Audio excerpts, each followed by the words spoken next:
Buenas noches, hermanos. Qué gusto estar de aquí de nuevo en esta casa del Señor. Vamos, como es costumbre, a aprovechar la posición, como dice el hermano Pepe, y vamos a tener una palabra de oración. Oremos. Padre amado, gracias te damos, Señor, por poder llegar aquí esta noche a tu santo templo para alabarte, glorificar, santificarte, honrarte, Señor, con este culto que hemos preparado para ti, Señor. Padre, reconocemos tu grandeza, tu majestad, tu gloria. Por eso venimos delante de ti humillados. Padre, gracias, Señor, por esa salvación tan grande que tú nos has dado, que de hecho no la merecemos. Te pido, Padre, que bendiga este momento, que vamos a exponer una porción de tu santa palabra para que tú seas quien la dirija. Y como cada ocasión que me corresponde presentarla, Señor, necesito de tu auxilio, necesito de tu presencia y de tu dirección. Toma el control, Padre, que seas tú quien la ministra, que sea conforme tu santa voluntad la exposición que se va a hacer, porque sin ella, Señor, es imposible lo que yo pueda decir y no tendría ningún efecto. Por Cristo Jesús te lo pido. Amén. Pueden sentarse.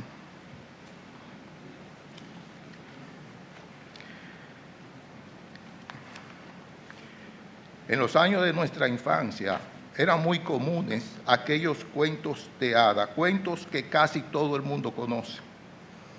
La Bella Durmiente, Blancanieves y los 7 enanitos, La Cenicienta y muchos otros cuentos más. Y cada cuento de esto tenía una historia diferente, pero todos tenían un mismo final. Resulta que generalmente aparecía una joven que al final se casaba con el príncipe azul, y esos cuentos terminaban con la expresión y se casaron y fueron muy felices. Muchas personas crecieron pensando que el fin último de su existencia era casarse, porque a partir de ese momento esas personas serían sumamente felices por el resto de su vida. Todos los que hemos pasado por esa experiencia, podemos decir que el casamiento es un hecho sumamente importante, trascendental, significativo en nuestras vidas. Y aunque estemos satisfechos con la pareja que Dios nos ha dado, esa felicidad que mencionan los cuentos de hadas está muy lejos de ser la realidad. Pero luego vienen los hijos, y allí ponemos toda nuestra ilusión. Los hijos son una verdadera bendición de parte de Dios. Todas nuestras atenciones, todo nuestro cuidado se concentran en ellos. Vienen las alegrías, pero también vienen preocupaciones, disgusto, mala noche, y nos concentramos plenamente en ellos con el propósito de hacerlos hombres y mujeres de bien. Pero también algo similar sucede cuando elegimos una carrera. Vamos a la universidad, nos graduamos, alcanzamos un título, posteriormente conseguimos un empleo, quizás el empleo que siempre hemos deseado y alcanzamos inclusive la posición deseada. O tal vez cuando nos dedicamos a los negocios, como se dice ahora, emprendemos alguna actividad. Pero cada una de esas cosas las consideramos el evento más trascendental de nuestras vidas. En esas cosas ponemos todo nuestro entusiasmo, toda nuestra ilusión y todo nuestro corazón. Cosas sobre las cuales llegamos a pensar en algún momento que si esas cosas las llegamos a tener, seríamos el ser más feliz que existe sobre la faz de la tierra, porque eso que hemos conseguido es lo que finalmente va a llenar nuestras vidas. Pero gran decepción nos llevamos tiempo después, que después de afanar consiguiendo todas esas cosas, aún alcancemos esa meta que nos hayamos propuesto, esa ilusión se va apagando. Y por más que hayamos creído que eso era lo que iba a llenar nuestras vidas, al final de cuentas, entendemos que esa felicidad que una vez creímos, como nos lo presentan los cuentos de hadas, no es real. Pero en su lugar, lo que hemos hecho es acumular una serie de insatisfacciones para quedar finalmente aburridos, desconcertados, aturdidos y confundidos. Al final de cuentas, lo único que hemos podido comprobar, y aunque no nos guste la idea, y aunque nos aterre la idea, la única certeza que nos queda es que un día vamos a morir y en polvo nos vamos a convertir.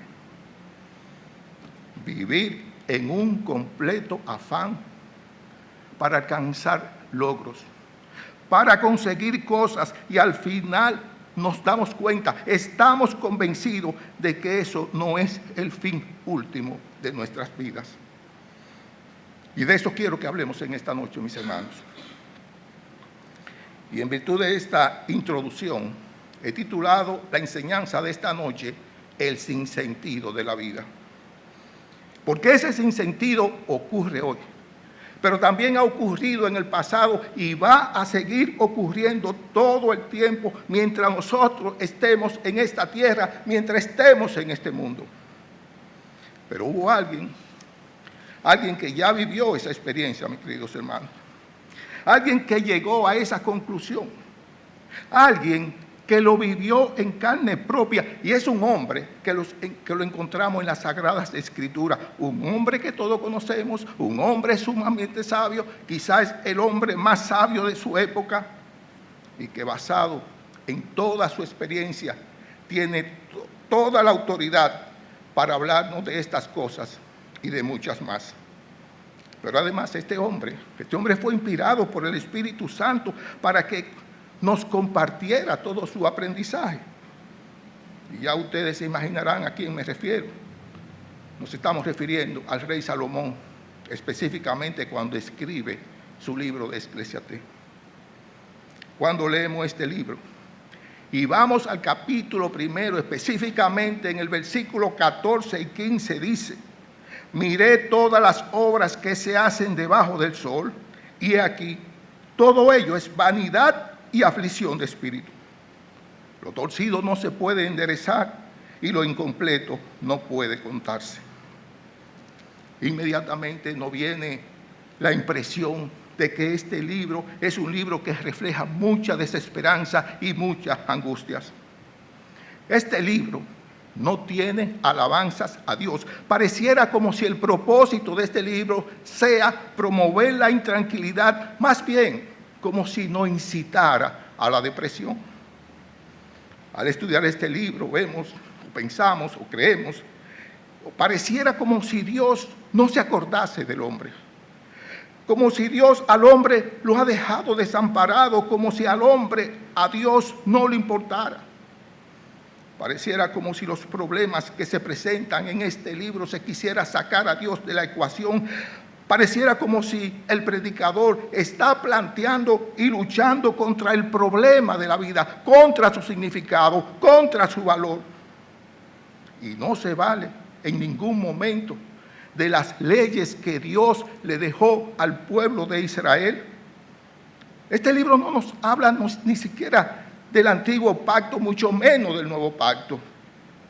Pero más aún, ni siquiera se menciona esas palabras de consuelo, de aliento, de esperanza que ya había manifestado antes el rey David, porque ya se conocían para esa época los salmos. De acuerdo a lo que nos presenta el predicador en este libro, nos estamos enfrentando a una terrible realidad de que nada tiene sentido. Ningún logro que alcancemos en esta tierra vale la pena, porque todo carece de relevancia. Frustración, angustia, desesperanza, desilusión, desconcierto son los sentimientos que encontramos en este libro. La enseñanza de Eclesiastés es que si nos limitamos a contemplar la existencia humana desde la perspectiva del aquí y de ahora, nosotros no tenemos otra alternativa que adoptar una postura totalmente fatalista, una postura totalmente pesimista. Su autor plantea la grande interrogante que ha inquietado a los hombres durante todo el tiempo, durante todos los siglos. ¿Vale la pena vivir? ¿Hay algún propósito, algún significado para la existencia humana en este mundo donde tenemos que enfrentar tantas dificultades, tantas injusticias y tanta incertidumbre? ¿De qué sirven nuestros logros? ¿De qué sirve el buen obrar si al final de cuentas todos vamos a morir y no importa cómo hayamos vivido? Y siendo así, es obvio que nos preguntemos entonces, ¿cuál es el propósito de Eclesiastés? Déjeme decir, hermano, que pese a todo esto, todo lo anterior, tenemos que reiterar una vez más que este libro son palabra de Dios inspirada en las manos de un predicador. Este libro tiene un propósito bien claro. Tiene el propósito de enseñarnos lo insignificante de esta vida en esta tierra y lo frustrante que es si no se vive y no ponemos en ella una perspectiva eterna. Ante estas realidades, Salomón lo que hizo fue aferrarse a las profundidades de la experiencia humana y muy especialmente se concentró en la monotonía y en la desesperanza que hay en ella.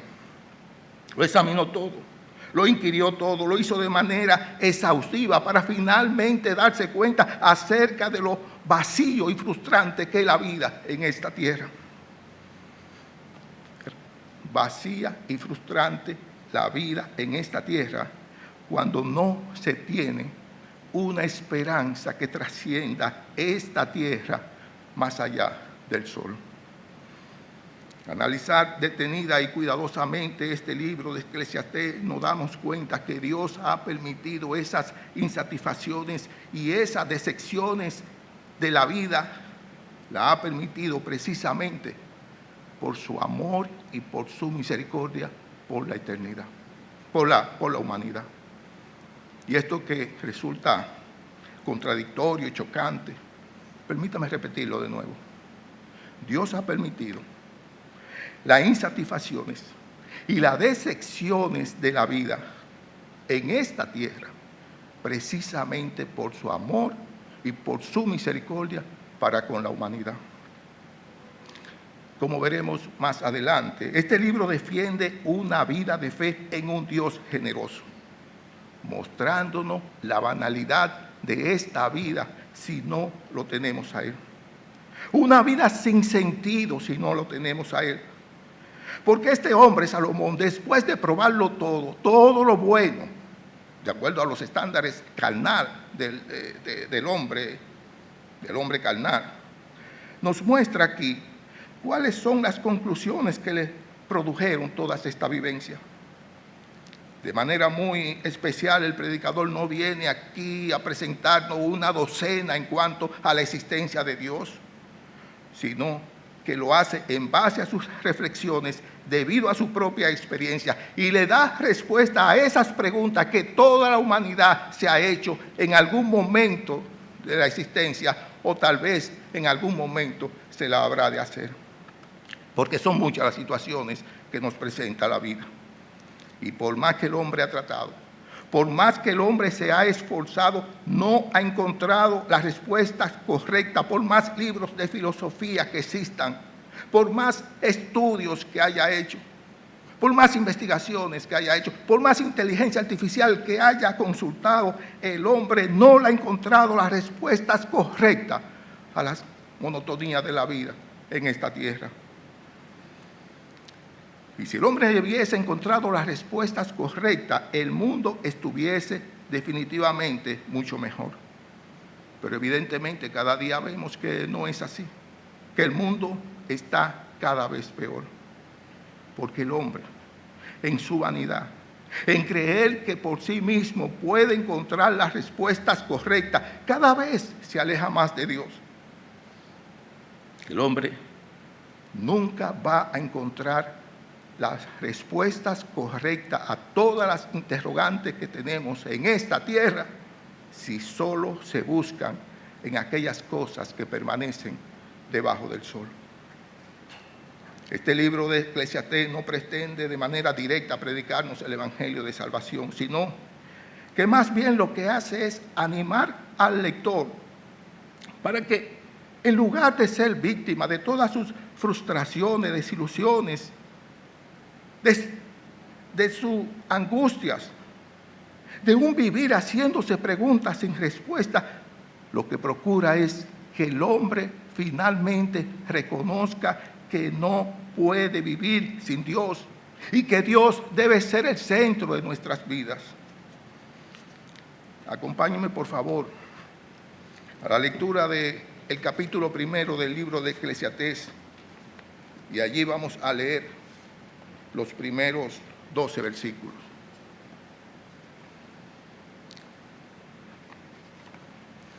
Dice así: palabra del predicador, hijo de David, rey de Jerusalén. Vanidad de vanidades, dijo el predicador, vanidad de vanidades, todo es vanidad. ¿Qué provecho tiene el hombre de todo su trabajo con que se afana debajo del sol? Generación va y generación viene, mas la tierra siempre permanece.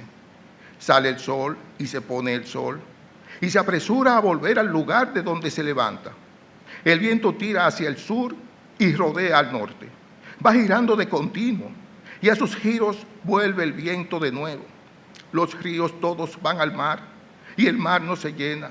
Al lugar de donde los ríos vinieron, allí vuelven para correr de nuevo. Todas las cosas son fatigosas, más de lo que el hombre puede expresar. Nunca se sacia el ojo de ver, ni el oído de oír. ¿Qué es lo que fue? Lo mismo que será. ¿Qué es lo que ha sido hecho? Lo mismo que se hará. Y nada hay nuevo debajo del sol. ¿Hay algo que se pueda decir, he aquí esto es nuevo? Ya fue en los siglos que nos han precedido.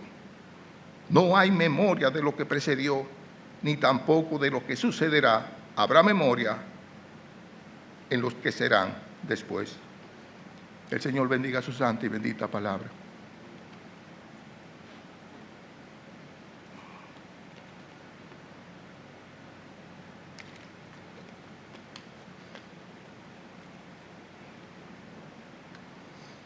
El autor de este libro, que se identifica como predicador, inmediatamente y sin rodeo nos muestra cuáles son sus credenciales. Y él va directamente al grano cuando dice: palabra del predicador, hijo de David, rey de Jerusalén. La palabra predicador, usada aquí, en hebreo significa alguien que tiene la capacidad para reunir, para dirigir, para hablarle a un grupo de personas. Y como en el caso nuestro, tiene calidad para hablarle a una congregación. Los comentaristas, en su intento por encontrar la palabra correcta, la traducción correcta a esta palabra, sugiere que se trata de algún funcionario, de algún orador, de algún filósofo, de algún portavoz. En fin, es una persona extraordinariamente capacitada en cuanto a lo que va a hablar. Y él se presenta aquí como hijo de David, rey de Jerusalén.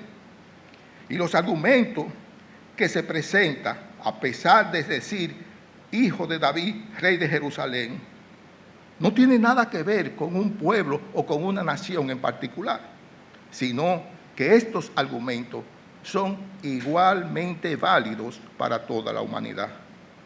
Son hechos universalmente observables y lo podemos comprobar en todo lugar y en todo tiempo. Salomón, aunque tenía luz propia, él aquí se identifica como hijo de David. Y con eso asumimos que él quería darle mayor impacto a las profundas verdades que iba a presentar. Pero también Él se identifica como rey de Jerusalén. Y con esto proporciona un impacto adicional a las palabras que él quería pronunciar. Él era un hombre que ya había demostrado sobrada sabiduría, pero esa condición de rey le otorgaba una libertad adicional de poder decir las cosas sin ningún tipo de coerción. Él no tenía ningún tipo de limitación de decir las cosas, de buscar la verdad donde quiera que ella se encontrase. Vanidad de vanidades, dijo el predicador. Vanidad de vanidades, todo es vanidad. Y podemos definir la vanidad como algo que no tiene sustancia, algo que no tiene valor, algo frágil, algo vacío, algo que no tiene efecto. La vanidad esencialmente no es más que un engaño. Y en un sentido más llano podemos decir que el orgullo que tiene una persona al considerarse que tiene al tener un concepto más alto del que él pueda tener, eso es vanidad. Cuando queremos mostrarle una imagen a los demás, estamos ejerciendo vanidad. Cuando queremos o hacemos o logramos cosas para los demás, eso es vanidad. La lista de vanidades es enorme, son muchas cosas que podemos encontrar. Incluso una persona que hace obra de caridad realmente lo hace con amor sincero o lo hace por vanidad.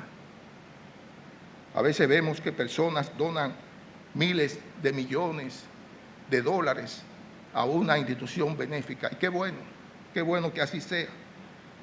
Pero muchas veces detrás de todo eso lo que mueve a esa persona no es más que vanidad. Y Salomón empieza su sermón aquí con una primera conclusión. Él mira la vida a su alrededor y afirmando que todo es pura vanidad. ¿Qué es todo? Todo lo que tenemos es la vida.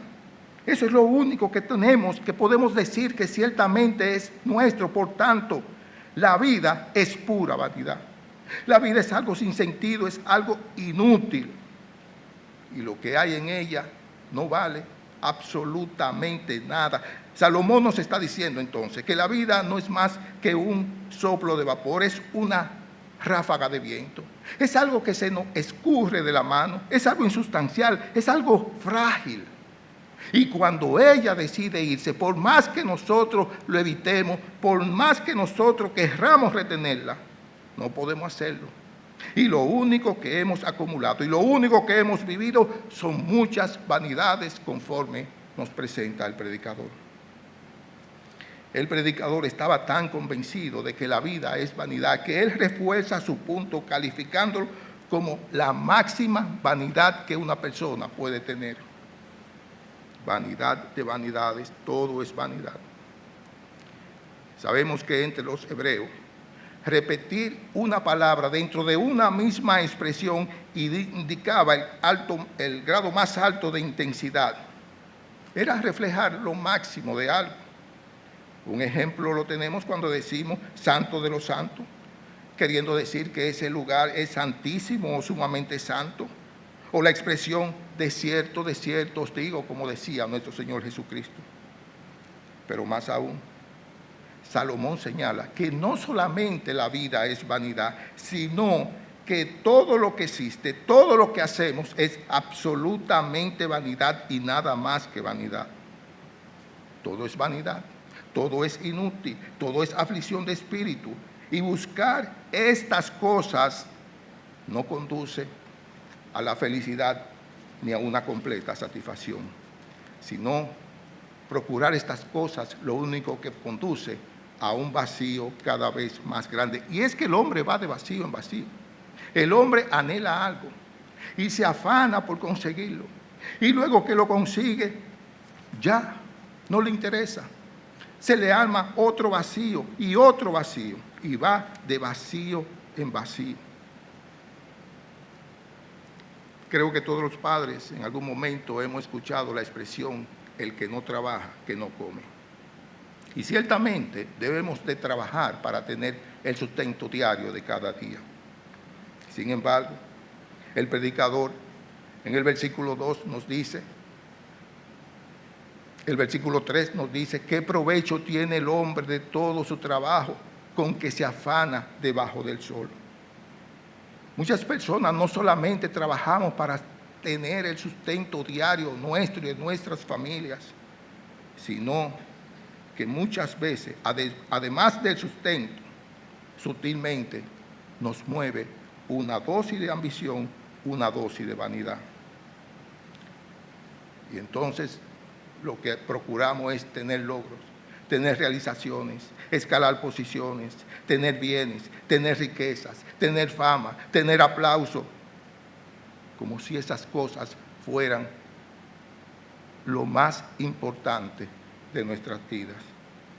Y siendo así, nos preguntamos, ¿acaso no es la vanidad lo que nos mueve a estas cosas? ¿Qué provecho tiene el hombre de todo su trabajo? Mientras que en un sentido más dramático, más contundente, nuestro Señor Jesucristo en Mateo 8:36 nos dice, ¿qué aprovechará al hombre si ganare todo el mundo y perdiere su alma? Porque no importa que estemos aquí, no importa que estemos en cualquier parte del mundo, en cualquier lugar nos vamos a afanar. Vamos a tener los mismos sinsabores, las mismas miserias, los mismos sinsentidos, si es que lo que hacemos no tiene un propósito que trascienda más allá del sol. Cuando vestimos, cuando calzamos. Es muy común la expresión, oye, ¿cómo me queda? ¿Cómo me veo? Cuando compramos un carro, cuando compramos una casa, implícitamente cuando hacemos cualquier cosa de una manera consciente o inconsciente, estamos ejerciendo vanidad. Todo lo que hacemos es vanidad. Y esa afirmación es sumamente cierta cuando se vive sin Dios, cuando no se tiene a Dios, cuando se está lejos de Dios, porque Dios y solamente Dios es quien le da sentido a nuestras vidas.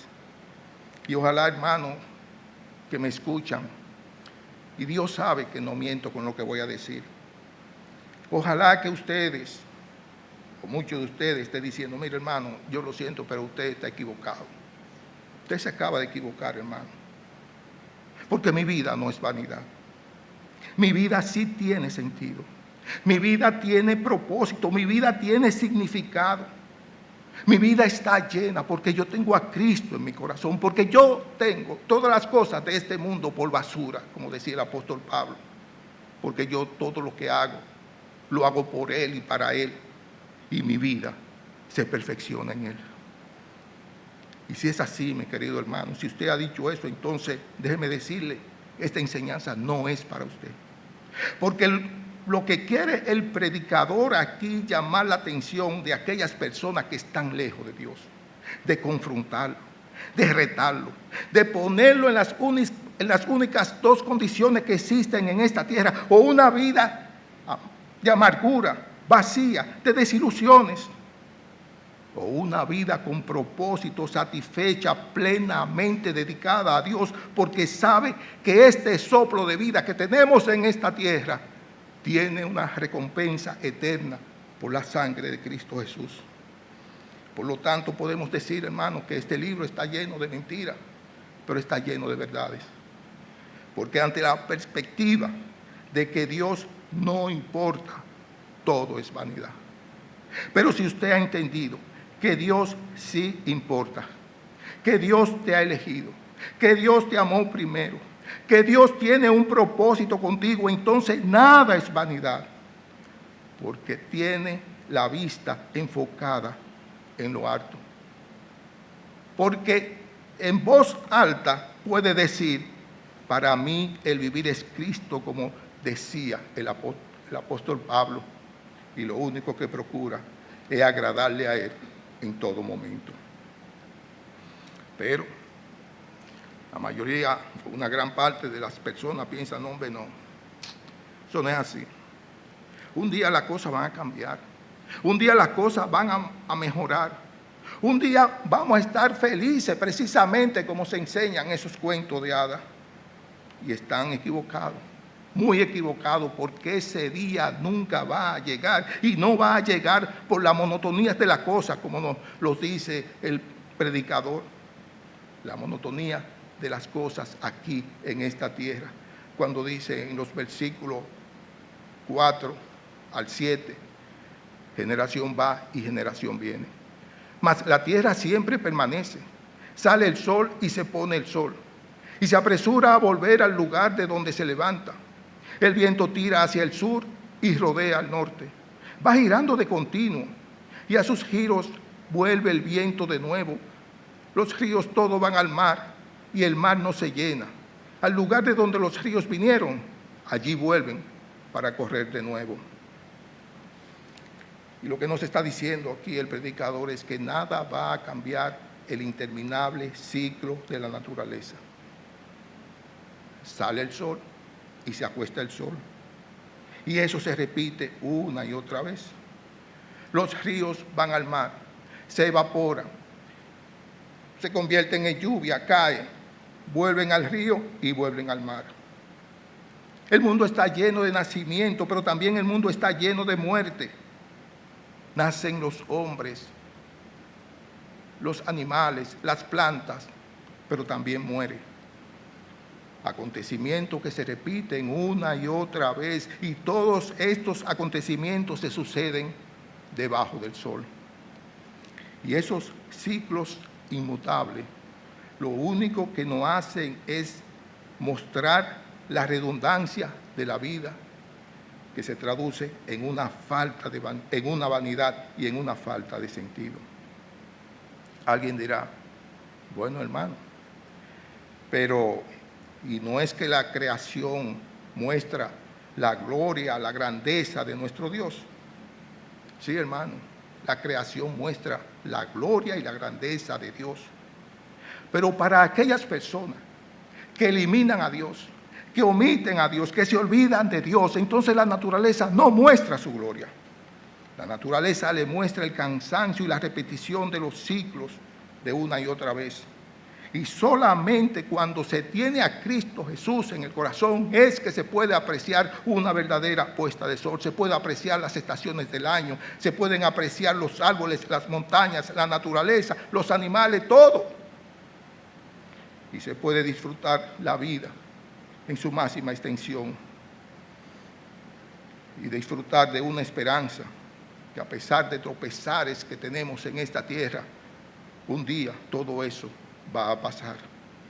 Y es entonces cuando se tiene ese enfoque, es que podemos decir que ríos de agua viva vienen sobre nuestras almas y nunca se van a saciar. Porque fuera de él, nos dice el predicador, todas las cosas son fatigosas, más de lo que el hombre puede expresar. Nunca se sacia el ojo de ver, ni el oído de oír. ¿Qué es lo que fue, lo mismo que será? ¿Qué es lo que ha sido hecho, lo mismo que se hará? Y nada hay nuevo debajo del sol. Salomón observó que no solamente el sinsentido de la vida se refleja en la naturaleza, observó también que esa frustración se hace evidente en el esfuerzo y en el empeño humano. Pregúntele a un hombre o a una mujer que ha viajado por todo el mundo si ya lo vio todo. O pregúntele a una persona que se ha afanado teniendo la mayor colección de música del mundo que pudiera existir si ya lo ha escuchado todo. Nunca va a terminar. Porque a pesar de lo fatigoso que eso resulta ser, el hombre en su vacío existencial nunca se va a saciar. Siempre quiere escuchar algo nuevo, experimentar nuevas sensaciones, ver nuevos paisajes, vivir nuevas experiencias. Y aunque esta búsqueda nunca se sacie, y aunque esa búsqueda le cause ansiedad, dolor, fatiga, trabajo, él va a seguir intentándolo una y otra vez, porque en su vacío existencial por la falta de Dios hace que el hombre no se detenga, sino que siga afanando. que siga trabajando, que siga acumulando como si esas fueran las cosas más importantes y el propósito de su vida. Pero no importa lo que haga, a pesar de todo su trabajo, a pesar de todo el progreso que el hombre pueda alcanzar, la vida le seguirá siendo monótonamente igual. ¿Qué es lo que fue? Lo mismo que será. ¿Qué es lo que ha sido hecho? Lo mismo que se hará. Y no hay nada nuevo debajo del sol. Y es que esas cosas que parecen nuevas, al poco tiempo se convierten en viejas. Y eso lo vivimos a cada rato, y sobre todo con la tecnología. O esas cosas ya otros la han vivido, la han visto. Por eso el predicador nos dice, no hay nada nuevo debajo del sol. Antes de que el avión existiese, bueno, ya las aves estaban en el aire. Bueno, dirán, pero sí, se han enviado hombres, astronautas al espacio. Y se está trabajando en un holograma, de manera tal que una persona pueda estar aquí en este momento y en este mismo momento también estar en otro lugar del mundo. Sin embargo, déjeme decirle que Enoc y Elías fueron transportados y no necesitaron de una nave espacial, no necesitaron de oxígeno. Y a pesar de los nuevos tiempos, a pesar de las nuevas tecnologías, el hombre esencialmente sigue siendo igual. Conserva sus mismas costumbres, conserva sus mismas maldades, sus mismas falencias, sus mismas equivocaciones, sus mismos errores, lo comete una y otra vez y lo sigue cometiendo todo el tiempo. Nada hay nuevo debajo del sol, dice el predicador refiriéndose a este mundo. Y no hay nada nuevo a menos que miremos más allá del sol, donde habita nuestro Padre Celestial. Lamentablemente hay muchas congregaciones donde existen cristianos auténticos, cristianos verdaderos, cristianos que una vez hicieron una genuina profesión de fe. Pero esos hermanos están viviendo en angustia, están viviendo en preocupaciones, en desesperación, porque tienen supuestas necesidades que le atormentan grandemente. Sin embargo, muchas de esas necesidades no son más que sutiles vanidades con apariencias de necesidades. Necesidades que le han sido impuestas por el medio donde se desenvuelven.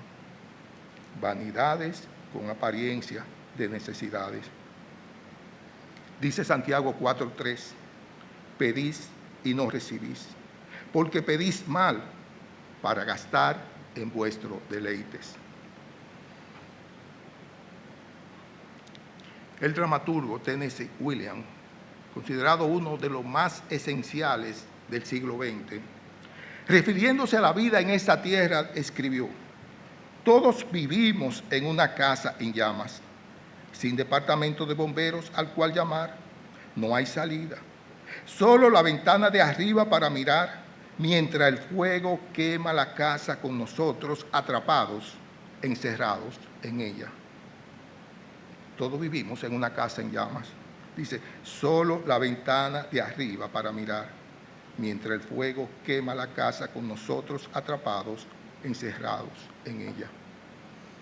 Y yo me pregunto, querido hermano, hermana, ¿eres tú de los que están angustiados, preocupados, desesperados? Y a pesar de eso, simplemente te conformas con mirar la ventana hacia arriba. O si tú aprovechas esa ventana para salir de ella, ¿qué haces tú para ponerte a salvo? Porque si tú eres de aquellos que aprovechan la ventana para salir, que acogiéndote la sangre de Cristo Jesús y verdaderamente ha nacido de nuevo, que el Espíritu de Dios mora permanentemente en tu corazón, que ha decidido en tu vida ponerlo a Él en primer lugar y que pertenece a aquellos que no son de este mundo, que no viven debajo del sol como aquellos que viven sin Dios. Entonces, déjame decirte, tu vida sí está llena de cosas nuevas. Ha dejado las vanidades de este mundo porque somos una nueva criatura en Cristo Jesús. Porque tenemos un nombre nuevo, una nueva esperanza, una nueva pureza. Y vivimos en esta tierra y viviremos en aquella tierra que Él tiene preparada para nosotros y nos amaremos los unos a los otros con amor verdadero, sin necesidad de apariencia. Y allí y aquí, en esta tierra, sí vamos a tener un departamento de bomberos al que nosotros podemos llamar en cualquier momento y nos va a socorrer. Y como nuestro Señor ha prometido, daré mi ley en su mente y la escribiré en su corazón, y yo seré a ellos por Dios y ellos me serán por pueblo. Y cuando estas cosas empiezan a suceder, por fin podemos decir, todas las cosas son hechas nuevas. En el principio de este mensaje decía que Dios había permitido las insatisfacciones y las decepciones de la vida precisamente por su amor y su misericordia por la humanidad. Porque el hombre, en sus insatisfacciones, en sus decepciones, en las cosas de ese mundo, nuestro Señor lo invita a mirar hacia arriba, a poner la vista en alto, a reconocer que solamente al lado de Él es que podemos encontrar esa paz y esa felicidad y esa tranquilidad que el hombre tanto anhela y que solamente Él la puede dar. Por tanto, ese sinsentido que ha ocurrido en los hombres del pasado, del presente y que ocurrirá en los hombres del futuro, sí puede encontrar verdadero sentido si buscamos a Cristo, si permanecemos a Él, si dejamos las vanidades de este mundo, si tenemos permanentemente la vista puesta en Él, valorándolo únicamente a Él y haciendo de Él que sea el único propósito de nuestras vidas. Que el Señor les bendiga. Vamos a orar. Padre amado, cada vez que estudiamos tu palabra, no podemos dejar de sorprendernos. 1000 veces la leemos y 1000 veces tú nos hablas de acuerdo a la condición en que nos encontremos en determinado momento. Tú que conoces nuestros corazones, Padre, te pido que tu palabra permanezca grabada, que ante tantas tentaciones que tenemos cada día, tú martilles nuestras mentes, nuestros corazones una y otra vez. Tengamos convicción de que los tesoros de este mundo son temporales, de que todo pasará y que lo único valioso y que permanece para siempre es tu palabra y por lo cual debemos aferrarnos a ella. Porque es tu palabra, Señor, que nos conduce al camino que tú quieres que transitemos y que tanto anhelamos. Padre, bendice este momento en el cual nos preparamos para conmemorar aquella última cena que tuvo tu Hijo Jesucristo en esta tierra. Y esa cena que un día volveremos a tener allá en tu santa presencia, en tu santa morada. Por Cristo Jesús te lo pido. Amén.